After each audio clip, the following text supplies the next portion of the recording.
What is up, ladies and gentlemen? Welcome back to the kingdom. As always, my name is Drums, and I'm joined by the brothers behind King Golf, Regan and Jordan Headley. First up on the tee, we've got Reg. What's going on, man? Drums, not much, man.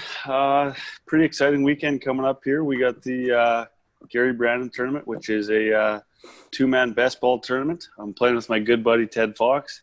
He's coming down from Flin Flon, and we haven't played together for about 12 years, so it's pretty exciting times around here.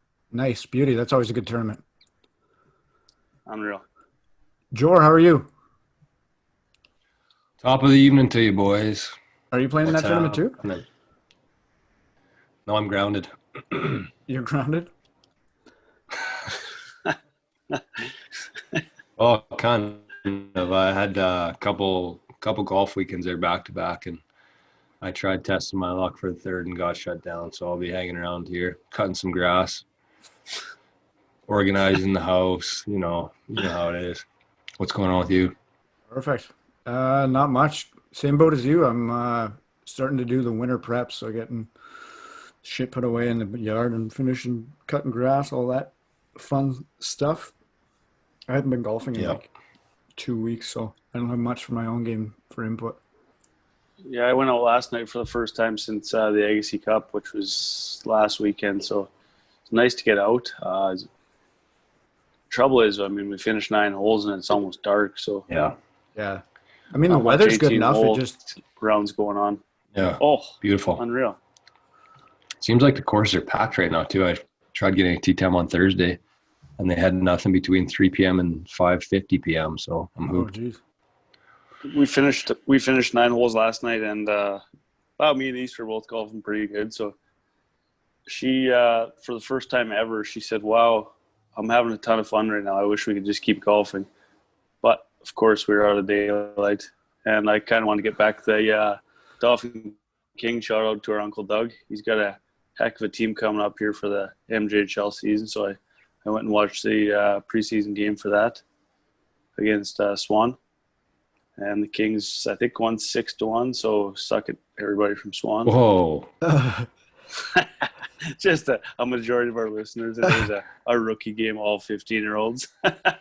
What was the setup like in the rink? You just can't stand up, and you got to wear your mask till you sit down. And Dolphin's going to be very fortunate compared to most other places, just with it being such a big rink for junior hockey as it is, that I think they can get about 700 or 800 people in there. And I think I heard word the other day that Swan can maybe have 150 to 200. So It's a pretty big difference. Shit. What do we got tonight, boys? We're going to talk a little bit about the Tigers match today. We got a bit of social media stuff. We got a bit of Bryce and some U.S. Open, and then we're going to do a few more of our overrated or underrated segment. And then we'll get into our usual stuff. We got some questions tonight too, so looking forward to getting back into that, picking your guys' brains. And hopefully things hold up here for us. Congrats on the victory. That was our first ever bet, and you got a big whopping $20 pot from us. So I'm sure the listeners won't be too excited that the next competition is only worth $30 to them, but it is what it is. Congrats. That was a good picture. Thank you. And just to kind of reiterate on that, we're going to put in $10 each per tournament for 21 tournaments in the next year. And every week we're going to have one of our listeners or Twitter buddies on there or whoever. And you just got to send us a message. We're not doing one this week, are we, Rigo? Because there's no tournament, right? No. So you still got time if you want to get in for the next tournament. The keyword is Flying Monkeys from last episode.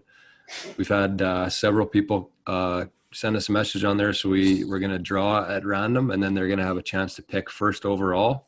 And then we're going to pick one each. And then every week that it doesn't get one, it keeps carrying over. So that's that. I was the first to win. And not going to lie, it felt pretty good. We had a little bit of money on them on the internet as well.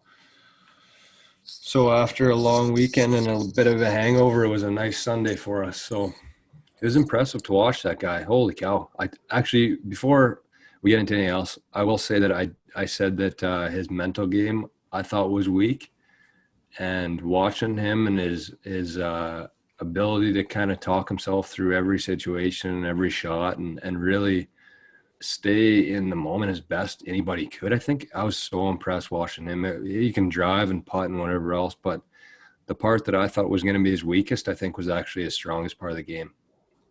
They said at that one point that he actually, I don't know if he made a birdie putt or if he just missed one. I think it was he made it, and he was kind of excited. He picked the ball out of the cup, and he's walking really fast off the green.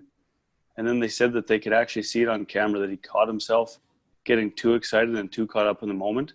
Yeah. And he just immediately he slowed right down and walked slower off the green. And I mean, whatever works, man. Like, he was unflappable on the weekend, like all the way through. It was impressive to watch, man. While other guys were crumbling, he kind of just stayed in it. It was awesome to see. I don't think I've really like paid that much attention to him in like any other tournaments. And this one, you didn't have a choice, right? Like it was so focused on him. And like, you have to have mad respect for that guy. He decided he was going to change everything about him, his being, to try to better himself on the golf course. And then now he's succeeded at it. Yeah. It's absolutely nuts to see. And I was listening to another podcast yesterday, and it was like he's literally taken everything that has been given to him opportunity-wise and taken it to the absolute max in order to be the absolute best golfer that there is, right? Like he studies everything like crazy. He's bulked up as much as he can. Like, he's done everything within the rules to better himself, and now he's just succeeding. Yeah. It's just crazy. I don't know. I just liked watching him. He had a 6-stroke lead, and you can just tell that when he sunk that last putt and he put his hands in the air, that it meant so much to him. And just like, you can tell what things mean to guys. And he's been written off by a lot of people and obviously criticized and made fun of and stuff like that. And I don't know, bullying's a strong word, but he seems like he gets bullied on the tour. And it was amazing to see him win. Yeah, he kind of stuck it up. Like, Brooks' when I was ass, watching it. Yeah. Oh, big time. Yeah. I'm actually, there's some guys on tour that aren't liked, and there's reason for it. And I mean, yeah, he plays a little slow and he takes his time, but I mean, lots of those guys do, but he wasn't that liked to begin with. So then when you start doing stuff like that, when you're not liked, I feel like it just makes everybody dislike you that much more. Plus, it's what we're talking about a lot these days in the media. I honestly believe the media had way more to do with it to make people not like him than actually his actions did. Like, I feel like the media portrayed him as this loser, the scientific guy, like you said, got bullied, and like they wanted everybody to hate him because he was kind of going against what the traditional game of golf was. And now basically, like, he can just shove it up, like you said, Koepka's ass, but everybody's ass. Like, everybody says his method of his wedges and his everything else, everything that he did, everybody shit on him for. Yeah. And now he's like a U.S. Open champion. And now, like you, Jordy, you had an interesting tweet that said, like, all the golf broadcasters and analysts are now on his side and pumping his tires why he won the tournament. Like, nobody said that before the tournament. Nobody. Everybody was for so long. Everybody was questioning if this was the smart play. Like, who cares if you can hit it 380 yards if you can't chip and putt and everything else? So, except for him. Yeah. Yeah, bullying's a strong word, but I do believe, just watching those interviews, and the Golf Channel and CBS shows those interviews of Brooks making fun of him, stuff like that. And that's a form of bullying. It's bullying him in front of the whole golf world, really. But yeah, I mean, ever since he's won, there's been a whole bunch of cool stories that have come out about him. Like, he missed in the first 14 tournaments he played on the PGA, he missed all 14 cuts. And actually, the reason he came to find out the one-length clubs is he was going through Augusta National, the clubhouse there, and he noticed Bobby Jones's clubs are all cut the same, and nobody else noticed that before. I mean, there's enough books and stuff and everything written on Bobby Jones, but all his clubs are the same length. Hey, you know what I was thinking? Wow. Just quick on that. What Brooks said. I don't know. Maybe I just didn't see it, or maybe it happened and whatever. It just wasn't made a big deal of. But like, you saw all the headlines of Brooks saying what he said in the media. Did DeChambeau even say anything back to any of that? I don't think he did. I don't think so either. If they Like, did they he have didn't any show it. rebuttal, or did he just kind of ignore it? He was probably at the range. Like, I don't know. I like that. I really do. Yeah, it's almost more of a fuck you back to him. Yeah, Like, I'm not even good. Take your media attention. I'll just Yeah. kick the shit out of you. While you're at home on the couch. Exactly. I don't know. I still like Kipka, but I like him a little less now. Well, Yeah, I we'll definitely get like back to, Bryson more now. yeah, I think a lot of people do now. And it's part of the media's job is to, they probably knew all this stuff before, but as soon as someone wins, then they seem to show them in a different kind of light. So, Yeah.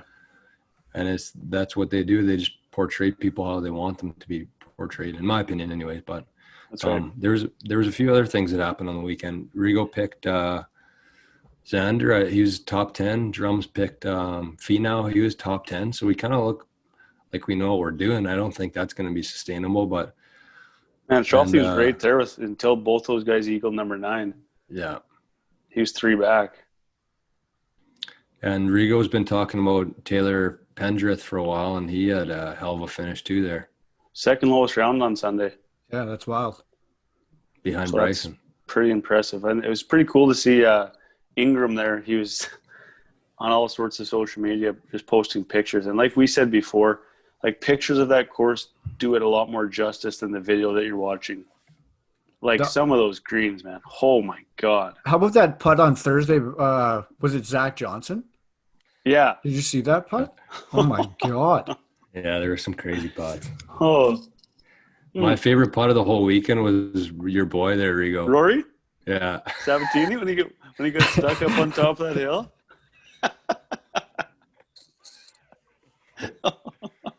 That's the first time I've heard of his name in probably like 15 years. Oh, he competes, man. He's a good player. Tries hard. I'm a stunt double of his on Twitter. So he was looking, if the hole was north, he was looking past east. Yeah, he's looking And southeast. He hit a straight putt, and it stayed straight and didn't go down the hill at all. So then he had that straight downhill putt in the next one. I watched that video about 20 times. There was another crazy shot on the weekend. I forget who it was. Hit the flag, like hit a really nice shot, and it hit the flag and went 28 yards behind where he was. And then he made up and down after that, actually. Was it that English? No, it was a European though. Yeah, I remember seeing that really quickly though. Mm-hmm. God, it was wild. Speaking of that English, I love that guy's swing. Our show. Our show. Bring the material, don't bring it. Hey, I will say one thing too. That Will Zalatoris, the guy that's lighting up the Corn Ferry Tour, that Monday Q guy always pumps up. Oh yeah. He had the hole-in-one there on 7, and then he hit the flag dead on 13. Yeah, I saw that too. Dead on, and that would have been the first time in U.S. Open history a guy had 2 hole-in-ones in the same round. But yeah, that course seemed to be made for social media. Yeah, it was sweet. Rigo, do you want to quickly touch on our video today? Yeah, we had a video go. Well, I guess it's what the kids are calling viral. What the kids are calling viral. We've had it's around 450,000 views on TikTok. It's a video of the Ironman tournament. It's a local tournament at the Gilbert Plains Golf Course where it's basically, you could call it the groundskeeper's revenge or the greenskeeper's revenge. Not Willie, but the greenskeeper. So basically what it is, they cut the holes in crazy spots and shave the greens right down. So the video that Jor posted on TikTok there was on number 16, they shade it right down. So if you're anywhere past the hole, actually just anywhere in general, and you miss the putt, it basically rolls 100 or 70 yards down the hill. So you got to hit the hole or else it's gone. And it's going viral, as we were saying. It's pretty crazy. Yeah, it was Jaron Kyle who hit the putt, and Mike Sparrow that took the video. We were playing the tournament, but do you remember that putt that we made from the fringe, that same hole a couple years? That was a couple years ago with Lance and Drags. Yeah, that was mental. We birdied that hole. Nuts. And we won. Some the tournament, teams took like 12s, and we made a birdie on that hole. But Sparrow, just and this actually ties into that recommendation you had, Drums, that Social Dilemma. I watched that incredible movie. Isn't it nuts? Documentary, crazy and terrifying at the same time. Oh, crazy! And that just shows though, like this video, it's just a regular video, but it just took off. And actually, Sparrow sent me a message today, and said, my video that I took is going crazy on your guys' TikTok. And he actually had a buddy that's seen it in Brandon, sent him the video and said, do you know the guys in this video? And Sparrow looked at it and he's like, I took that video. Like, I don't know those guys. That's my video. Like, so we got some big copyright issues coming at us here with Sparrow, but yeah, it was pretty cool. It was awesome. It just really took off, and it's kind of, I don't know how some of those celebrities and stuff do it. I guess they don't even look at their phone, but every half hour I check my phone, there's 40 new notifications on it, and it's just bananas. And Zaire Golf featured it on their page today, and it's just, I don't know. I said to Rigo once it started kind of taking off, I said, I bet one of those big golf accounts are gonna steal this or take it from us, but they gave us the credit, and it's pretty cool. I mean, it's not going to be life-changing for us at all. It's the viral videos and stuff are just kind of like a 5-minute fame, and that's about it. But I mean, if you have a few of those, and that's how you do it. It's consistently in the long term. So it was cool though. Filmed another pretty cool one last night, so stay tuned for that one coming soon. Ooh, cliffhanger. What else do we have here, boys? Shout out to Cockerell, another top 25 for the kid. Really doing it on the European Tour. Super jealous of every time that he posts an Instagram story on Monday featuring the place he's staying at that week. He is in Ireland now at the Irish Open. And wow. Oh, is he? Yeah. Where is that? Nuts. I don't know course, what part, you know? I don't know. I'm going to look it up. You can keep talking. Did they have crazy weather again at this one? I thought I saw a video and it was that was his video. Yeah. Yeah, it was his video. But was it from this weekend? No, that was last weekend. Oh, yeah. Then he goes and fires a 64 the next day. All right. Galgorm Castle. Never heard of it. It's a mini golf course inside the castle. Oh. Just a stupid thing to say. Can you edit that out, Drums? That's not funny. Okay, let's get into the over-unders here. Should we touch briefly on Tiger's thing today? Yeah, it was you watched the most cool. of it, so don't ruin anything for us. I got it taped. Yeah, I don't know that I would have had Justin Rose in there personally. I never have been a big fan, I guess, but yeah, that seemed like an odd pick. Nice guy. No, JT, whatever. Him and Tiger are bros, so it was kind of cool with them. But I guess the whole theme of it was U.S. versus Europe, so I don't know who else they would have had as European. Anybody. Yeah. Rose, he seems like a nice guy, though. He just seems like one of those guys that everybody likes and gets along with. He didn't bring much for entertainment value. He's absolute double crossed on the third hole, like 50 yards, 60 yards out of bounds. I saw that. JT said after he hit it, he said there's probably 150 yards left to where he wanted that to end up. He's chirping Eddie Pepperell. Yeah, he is. Yeah, they should have had Peps. He probably would have chirped Tiger, though, and Tiger wouldn't want anyone there that's chirping him. So JT was chirping him. Yeah, but they're like pros. JT can kick rocks. I'm actually starting to like him more, to be honest. I got no issue with him. Anyways, that's a different story. Oh, one more. Wait. One more key part of the U.S. Open. How good was it to watch Patrick Reed in the final group absolutely implode. Absolute Like, meltdown. What did he There shoot? wasn't 77? one person that was upset with that. Yeah, he was 8 over on the back nine. That was nuts. Man, that was exciting. Like, especially because we had money on Bryson, and then you see Reed just absolutely explode. It was just like the perfect. Nobody likes that guy. And then he was 74 on Sunday, too. I don't wasn't he? hate him. I don't hate Reed. Oh, I don't. you don't hate Reed? Oh, okay. I don't hate him. Let's go into something else. That guy's a loser. Yeah, speaking of kick rocks, he can, too. Yeah, that's right. What kind of beer you got tonight, Rigo? I got original 16. Some leftovers. I'm going back to the Strathclyde Blues dressing room in the basement. Bob Lights. Drums, you back on the sauce yet? A little vino. Oh, I should have had wine tonight. Wine in a Toronto Maple Leafs glass. Whoa.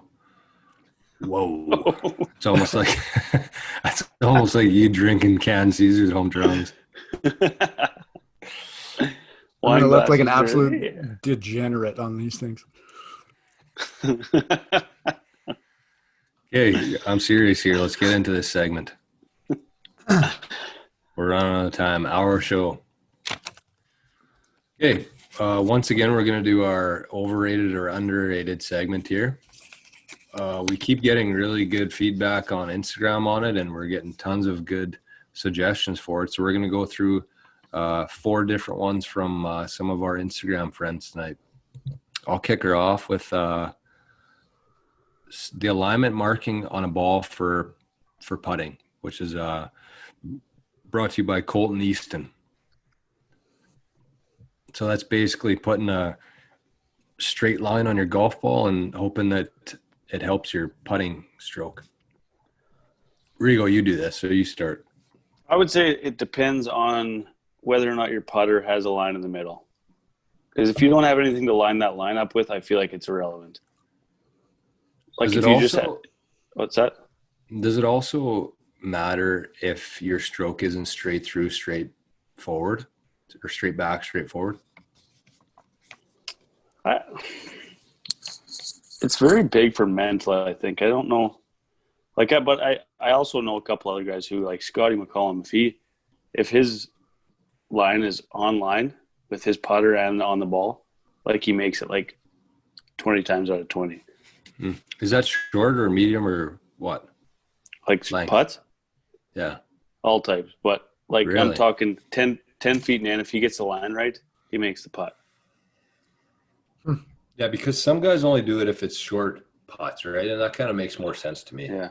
And then he'll say to me, like, if we're playing in a scramble or something together, like, he's like, your line's a little off. And in my head, like, it's probably just, I like a different color on the ball, and I like to have something mental to line up to, but it's not going to determine whether or not I make the putt.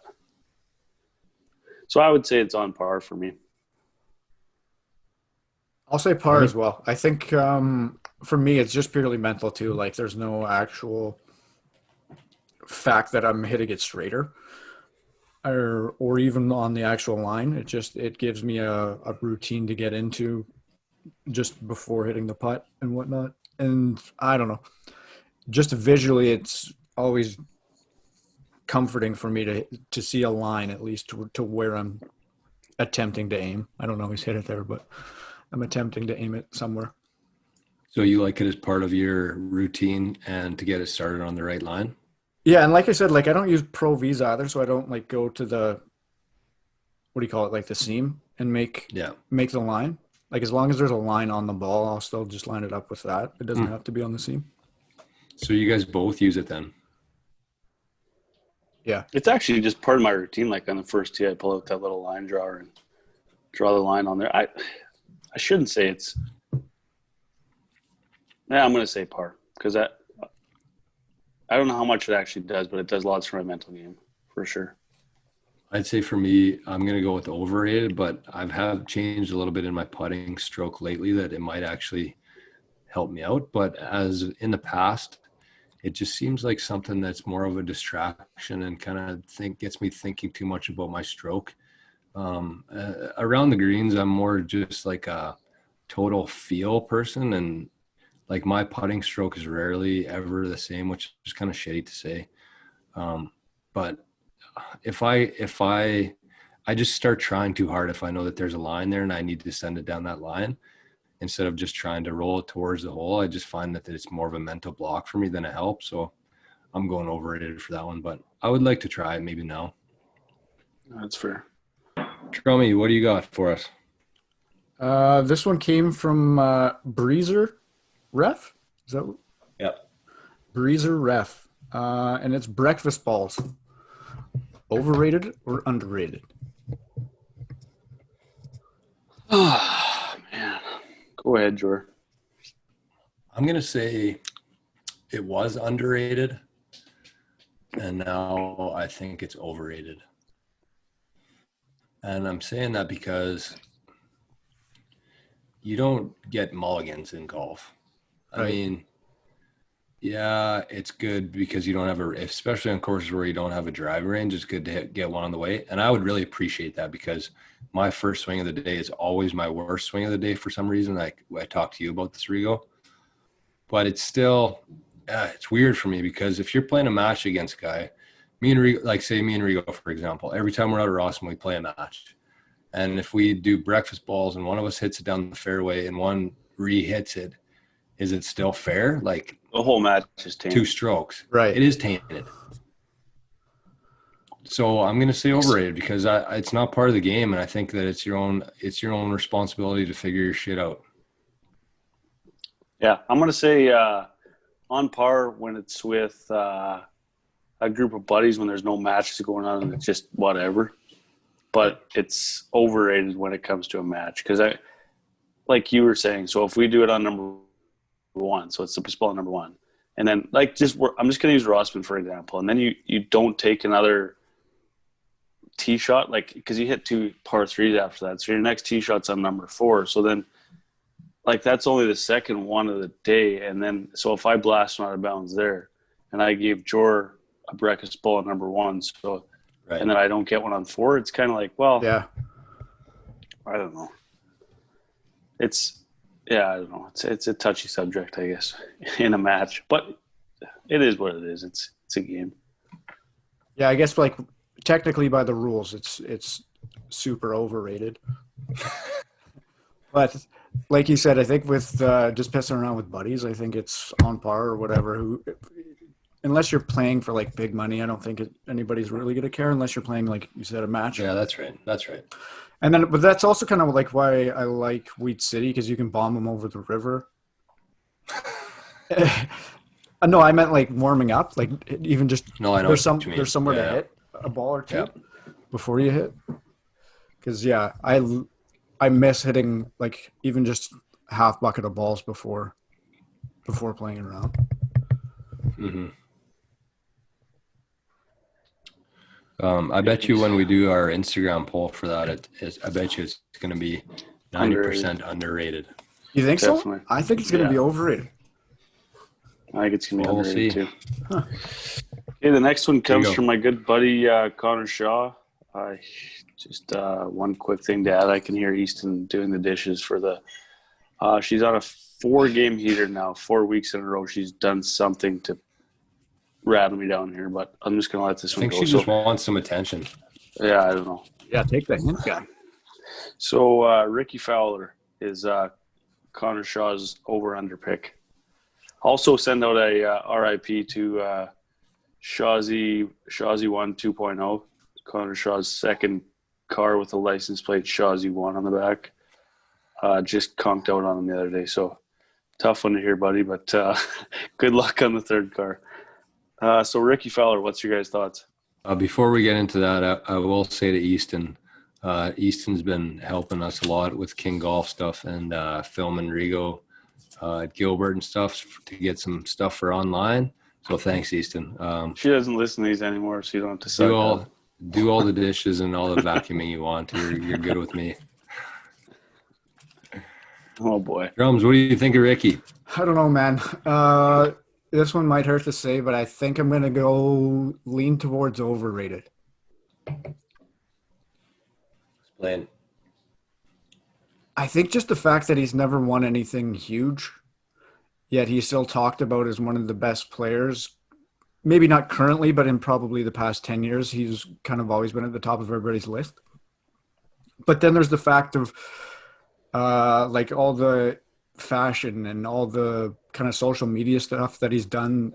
So like the effect he's had on the game, maybe not just his actual golf game. So I'm going to base it off actual golf game and just go a bit overrated.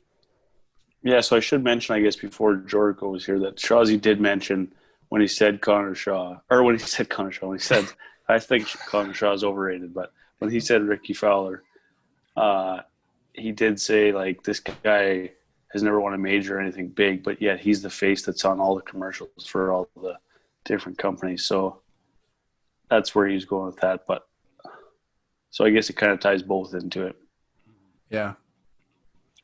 I'm gonna go underrated still for Rickie. I know that he hasn't won anything major, and but he seems like he's always been in the mix, and he seems like such a nice guy. I know that he hangs out with JT and Spieth, and I've never really liked those guys too much, but I've always liked Rickie.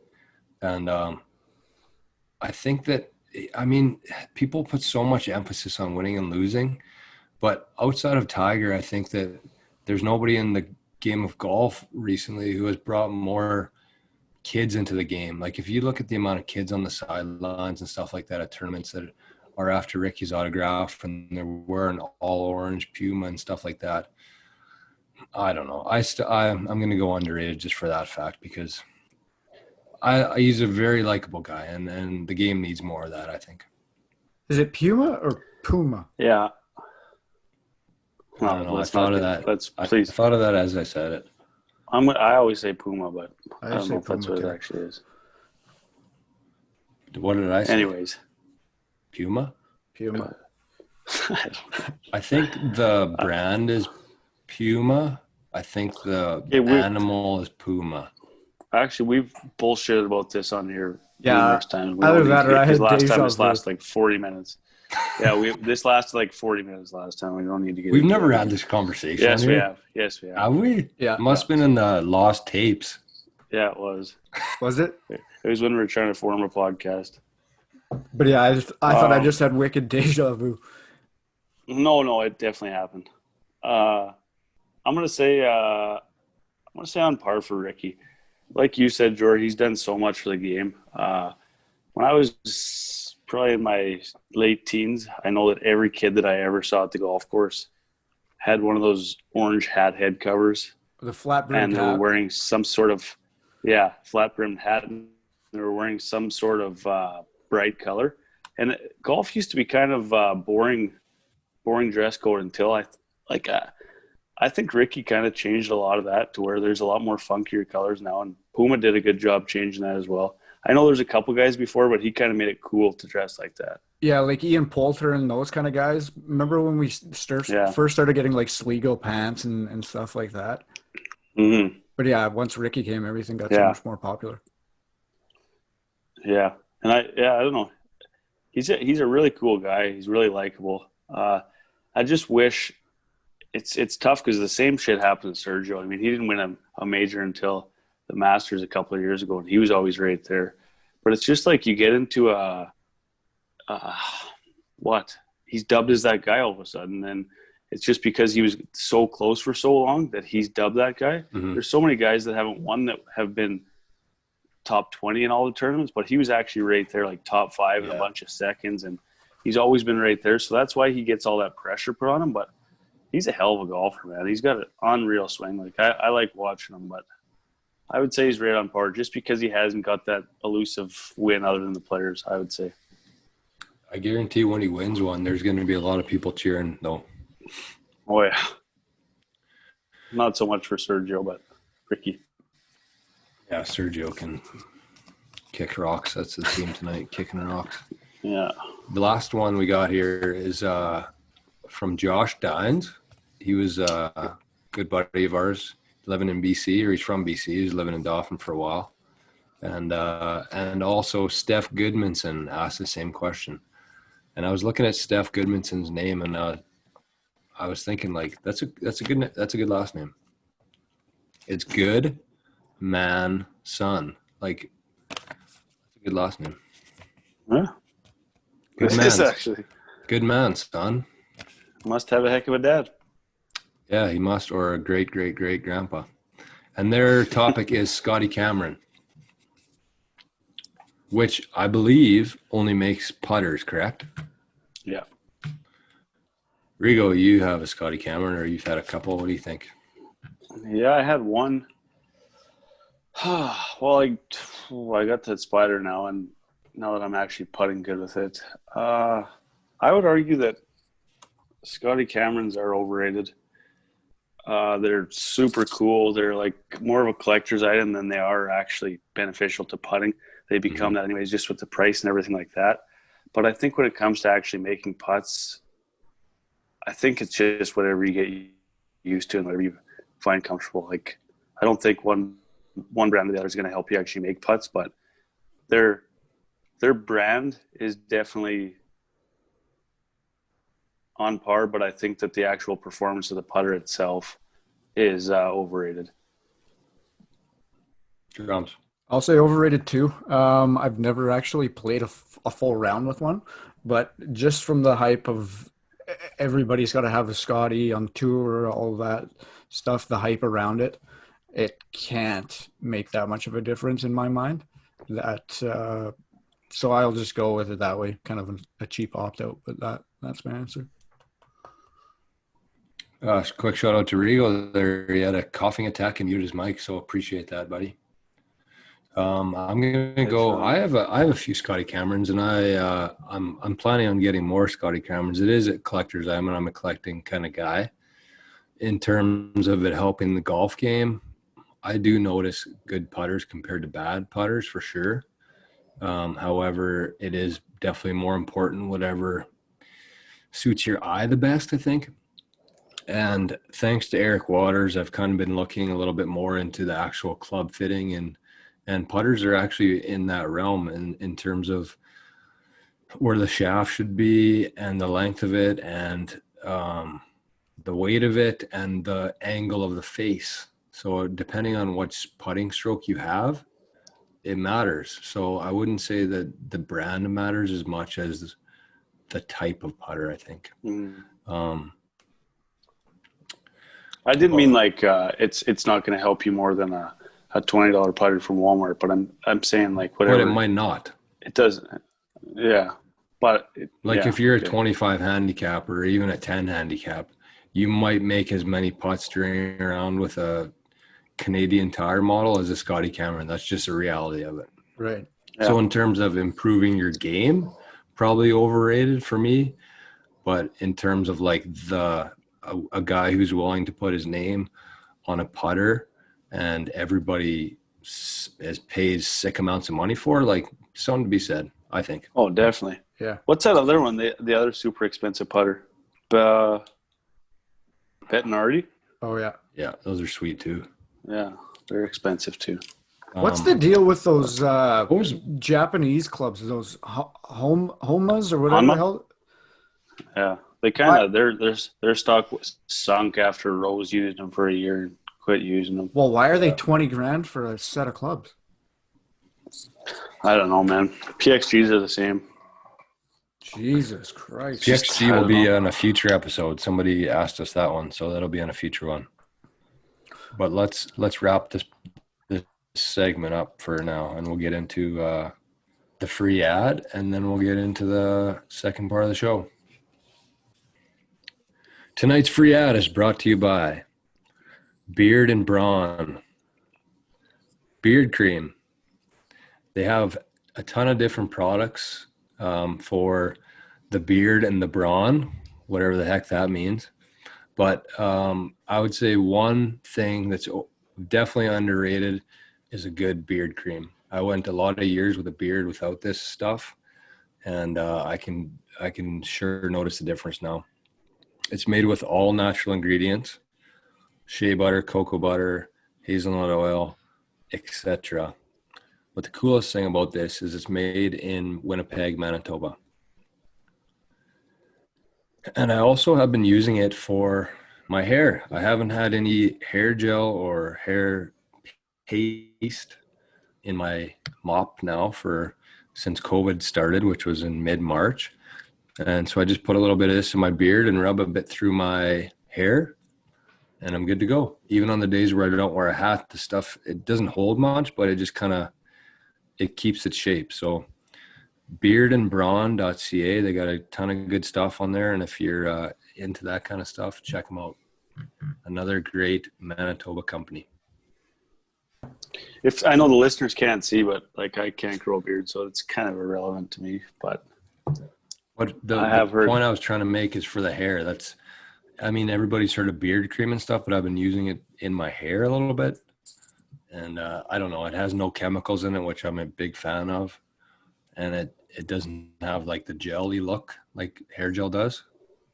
It just kind of adds a little bit of shine and a little bit of hold without being a hair product. So check it out. I'll check it Beard out. and Brawn. Perfect. What do you Let's got move for us to the tonight on the next corner segment. drums? On the corner, I'll do a relatively quick one here. I'm not sure if you guys are stand-up comedy fans or not, but my culture corner is going to be a recommendation of one of my. I think he's probably in my top 3 right now for stand-up, and he put a special out on YouTube. It was, I think it's maybe 2 or 3 months ago now, and his name is Mark Normand. I don't know if you guys have ever heard of him. He's done some late night spots. He's been on Rogan a few times. Mo's brother? Yeah. And he's got his own podcast called Tuesdays with Stories. He's a quirky dude. The best way to get into him is YouTube Mark Normand. So that's Normand, Cleveland. And they have him on like a morning show to promote his stand-up in Cleveland, and he kind of goes off the rails on this woman reporter, and it's pretty funny. He's pretty quick-witted. He says some like off-the-wall shit, but it's nothing like too controversial or anything. So that's mine for this week is check out Mark Normand. His YouTube special is called Out to Lunch. He's a bit goofy. He's a bit kind of Jerry Seinfeld-y, but like a little more R-rated. It's good to watch that stuff every now and then. It keeps you light, eh? Yeah, It's just easy watching, too. I watch a lot of stand-up. It's easy watching. Drums, what do you say his podcast was? You kind of went into wild man land there with your sound. What was it did called? I? Tuesday Sorry. something? Tuesdays with Stories. With Story. Yeah. Stories. Gotcha. It's a weird name. I don't even know what it means. You said he's your top 3 right now. Yeah. Who's your top 2? Chappelle? Bill Burr, and then Chappelle's number 1. I've heard so many good things about Bill Burr. Unreal. He's so funny. He's really good. He's unreal at rants. Like, he just goes off. Did you say Bill Burr super fast, or are things really speeding up on here or something? It did go really fast a second there, but it seems like it's calmed down now. Okay. I might have had a seizure. Didn't you take speed before the show too? Yeah, keep up. It's just starting to kick in. Don't you know that? Come on, guys, get on my level. I got things to do here. Hey, we're trying to keep this a PG-13 podcast, and you guys are talking about F-bombs and speed and who knows what else. Are you guys done? Yeah, what do you got in the junk drawer tonight first, Jar? Okay. Hey, this is like the start of the Eminem song that I never really understood until I was 20 years old. Where are we right now? I think my dad's gone crazy. Oh. Get into your junk drawer. Tonight's is it's something that we've been struggling with quite a bit, actually. Rigo might not see this as much on the Dolphin side of things, but with the new website and things going on, we've been shipping quite a bit of stuff. Lots of head covers, obviously, lots of sweaters and shirts, but hats have kind of been something that has been extremely painful. And I think that we're definitely not losing money, but we're almost breaking even on our hats right now that we're selling out of town just because it cost $15 or $20 to ship a single hat. And I've talked to a few different people that have experience in this stuff, and they said that they don't have a solution for it either. They buy boxes in bulk, which costs, $2 compared to $5. So they're still paying 12, 13, 14 bucks to ship a hat. So when you're paying $35 or $40 for a hat, and then you have to pay $15 for a shipping, like if it's me buying it, I'm probably not buying it. So my invention tonight, to sit back to the inventions, is something that you could ship a hat in reasonably, because the boxes that I've seen have so much space in it for a hat, and a hat weighs what, a pound? If that. But you need to buy a box big enough so it doesn't get all bent and out of shape. And that's what they base their stuff on, is the weight and the measurements of the box. So it's insane. So it'd be nice if somebody could invent a box that just kind of like folds up into a very, a very more shipping friendly way to do it. And I don't know what the exact design on that would be. And I haven't done a whole lot of research on it, but the people that I talk to, I think, are quite well versed in the shipping and have done for a few years. So it seems to me like there's nothing in the world that does that. So I would say, if you've heard of it, please let me know. And if you haven't, try to come up with a solution for it. But it would just be something that would ship a hat without costing $15. I'm going to go off the rails here. Okay. But do you think we're going to get to a point where everybody's going to have like a 3D printer, and then whatever you buy online, they just send it to your printer and you just get that shit like immediately? I think we're probably a few years away from that, like closer than you think, eh? Yeah. I don't know how close, especially in Manitoba. It would be like, if it happened tomorrow in Tokyo, it would be 15 years before it came to Canada or to Manitoba. Maybe it's already happening there, though. Who the hell knows? Yeah, but you don't need, you just need the printer. You can buy it from wherever you want and just print that shit. So. Mm-hmm. True. Yeah. Hopefully not for our sake, but who knows? Well, that save you on the shipping. You just send them the hat and it prints out at their house. Yeah. Yeah. It is insane though to me that it's $15 to ship a hat. So the invention is, I don't know the exact specifics of it, but something that can, because there's, up until this decade, maybe there hasn't been a whole lot of people that have shipped hats, right? Because you want a hat, you go down to the mall or the sports store or something like that. But there's so many new retail or brands popping up that I'm guessing sell a ton of hats online, but that seems like a ton of money. Just thinking, I don't know. And I haven't done my research either, but I don't know. I'd like to do it tonight to see how many companies actually sell hats online. I'm not saying they don't, a lot. Yeah. Is there a lot? Yeah. Well, like the Dynasty curling brand that we work with here in Brandon, like the TriStar, they ship hats worldwide. I've never bought a hat online. Yeah. But I mean, there's probably lots of people that have. Anyways, I think that you'd be onto something just based on you talking to people who distribute a lot of hats, like you said.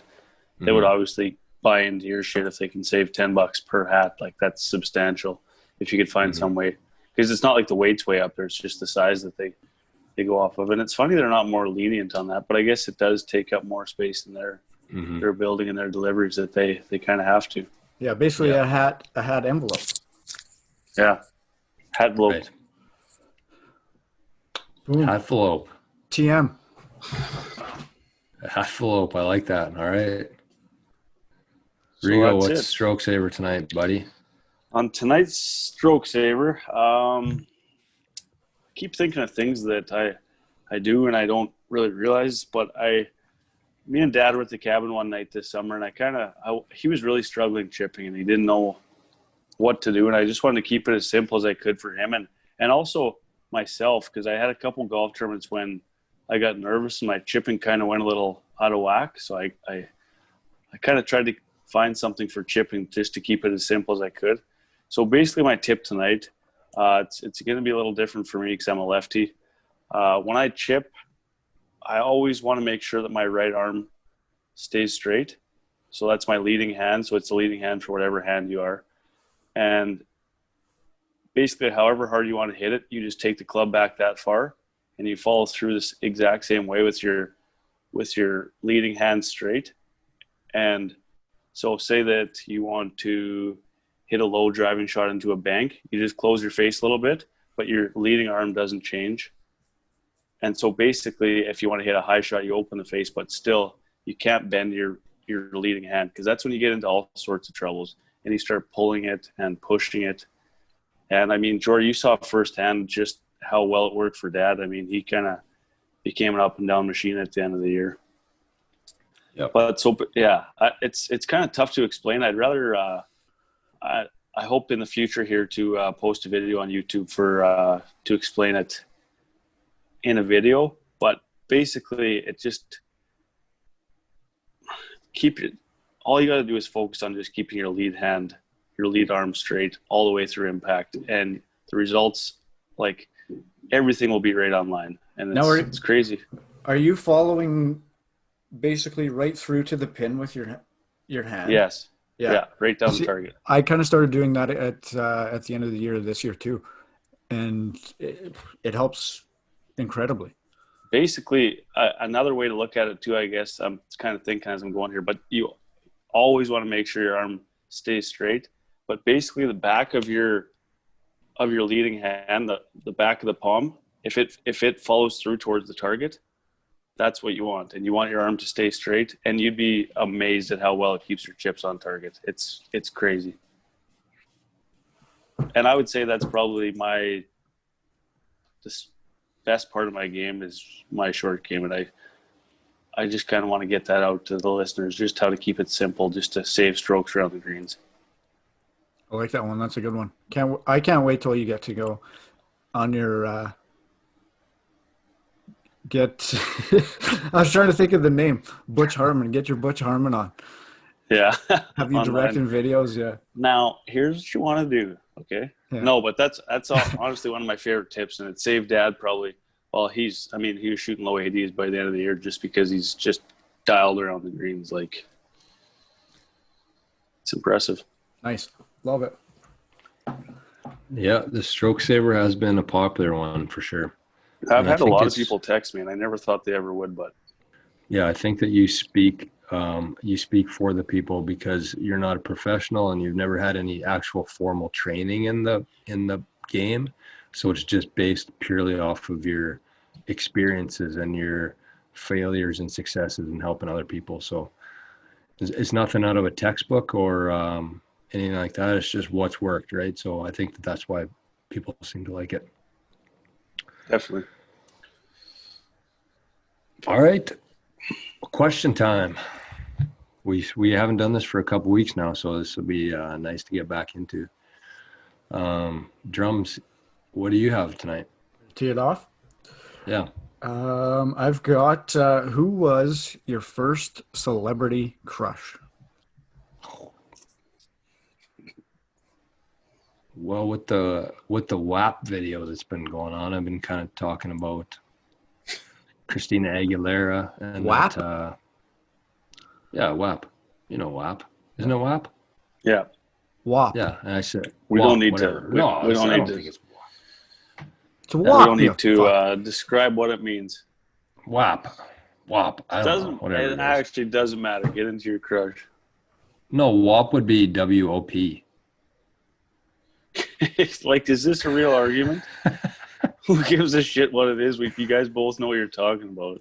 Yeah, that wet ass. I'd say Christina Aguilera. The reason I say WAP is because I said if you want to see an actual video, watch Christina Aguilera. Dirty. Boxing, yeah.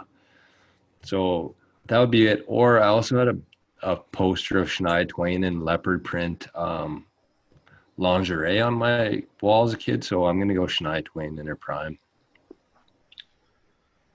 I had a pretty big crush on Hillary Duff and Liz McGuire. She was probably you said first. I didn't have my first crush when I was 17. This was like 12 or 13. I had a crush on Liz McGuire. Who said 17? Well, it's Shania Twain. You didn't have a picture of her lingerie on your wall when you were 12. For sure. Maybe he did. Bullshit. Strathclair, man. Okay. I'm sure Mom let that happen in grade 7. Lingerie on the wall. Mom, when you hear this, text us. She listens. She'll tell. Who's yours, Drums? I can't believe you guys didn't say Kelly Kapowski. Good point. Saved by the Bell. Absolute I wasn't that big into it. You'd have been pretty young. I wasn't really either, actually. Really? I was more into Francine from Arthur. Jesus.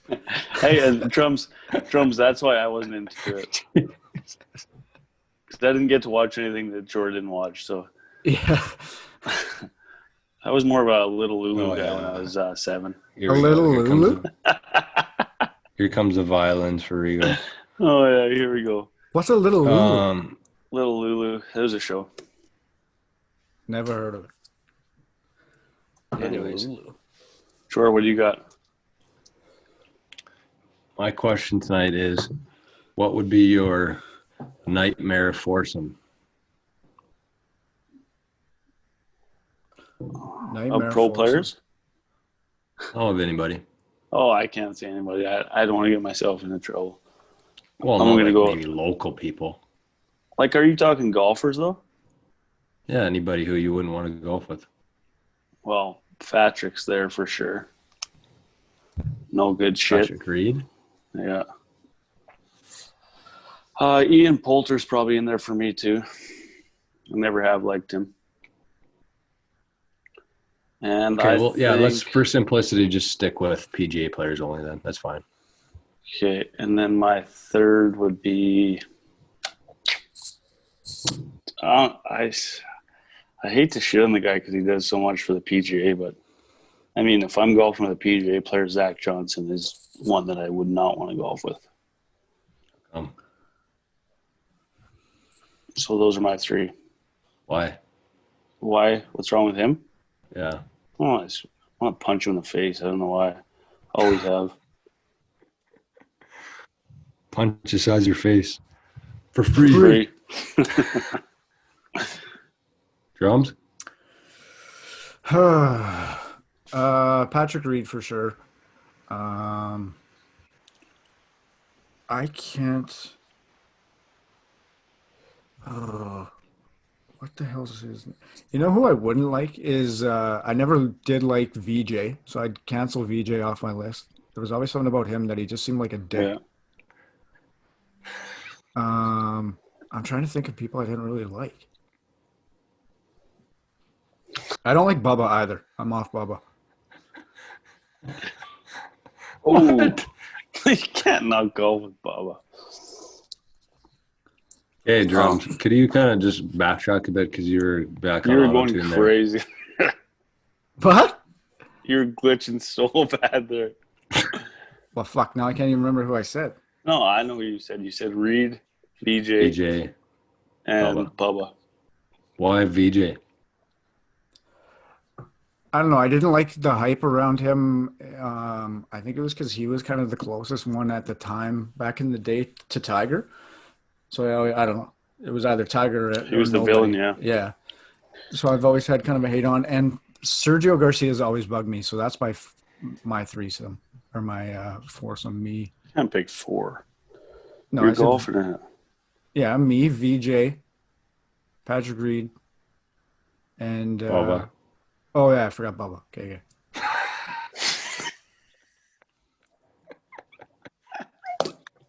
Anyways, Well, the You glitch got threw 4. me off. I got You got 4. scrambled here. It's all good.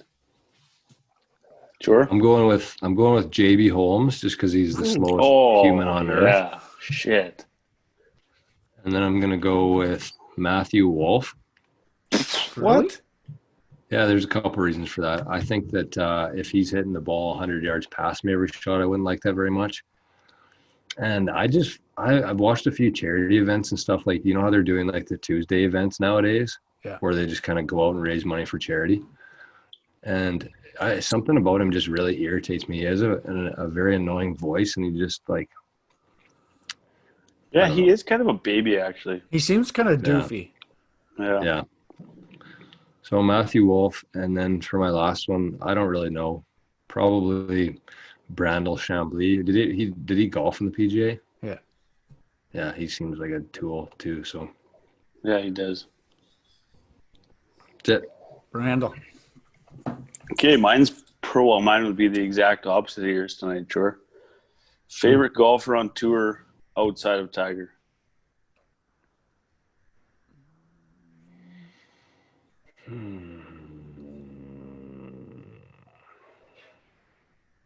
I have to think about that one. I'm getting. Well, this weekend I was actually cheering for Wolf. He might be my favorite one to watch right now. Just because there's so much going on with him. Oh, yeah. His swing's an absolute gong show. He hits it a mile. Like, I find him more entertaining than Bryson. I think just from his swing. Yeah. But he's at least my favorite to watch is probably Wolf right now. I got a close tie between. I know who Rigo's going to say, and I really like Xander for sure. I think that he's grown a lot on me this past year. But mine would be a split between Sanjay and Bryson. And I think that, I guess Bryson wouldn't necessarily be my favorite, but I'm so fascinated by his brain. And I don't know, like when you have guys like Tiger Woods coming up to you and Phil Mickelson, probably arguably some of the greatest golfers of all time, Tiger would be for sure, but Phil in there too, asking him questions about different stuff he's trying. And one of his idols growing up, or his idol growing up, was Mo Norman, which is pretty cool, I would say. Yeah. And I just would be fascinated to talk to him. I guess, sorry, this isn't who would you like to play with. I do like Bryson. He's fun to watch. He impressed the shit out of me on the weekend. And Sonny's just a good time. So I'm going to go Sonny or Bryson. I'm going to go Rory. Rory's incredible. He's such a likable guy. When have you ever just thought to yourself, man, I don't like that guy? Yeah, true. Like, he's just like Chubby Rory? With that the Jew curly hair. Yeah. But also, Jor, probably you got a couple, so I'm going to say Schauffele's definitely up there. He's just such a cool guy. Yeah. There's just so many good golfers. You could go on and on. Rickie, Morikawa, Sonny. True. Like, there's just so many guys right now. But I would say if I'm not cheering for Tiger, I'm cheering for Rory. Rory was a bit of a whiner for a while. Was he not? Yeah. He's like the farthest thing from it now. He's and it's funny that you say that, because honestly, if you asked me that question even a year ago, maybe 2 years ago max, I would have said, if Tiger's not playing, I'm not watching golf, and that would have been the end of my story. Yeah. It's changed so much, man. Golf is so entertaining now with everybody. So it's good. It's really good for the game, because there was a while there when Tiger was on the fritz, and I didn't know how the PGA was going to do for the next 10 years, but it's good to see. We said all those names, and you got like the most likable guy ever, DJ, who hits it a ton. And Phil. And has and Phil, like, just, oh man, it's such a good time to be a golf fan. I did want to say, I read a crazy tweet today. It was the golf equipment retail sales were $331 million in August, which is 32% increase over last year. That's wild. Wow. The game of golf is going in the right direction. That's for damn sure. Oh, yeah. It's a bonus. So it's definitely getting more popular. So that's good. It's a good time to have a golf podcast. And with that, I think I think we'll wrap things up here, boys. So, Oh, yeah. As always, thanks for joining us. Continue to come and hang out with us. If you're digging it, we'll keep doing it. Peace out. We'll see you next week. Take it easy. Love you, boys. See you guys. Love you, fellas.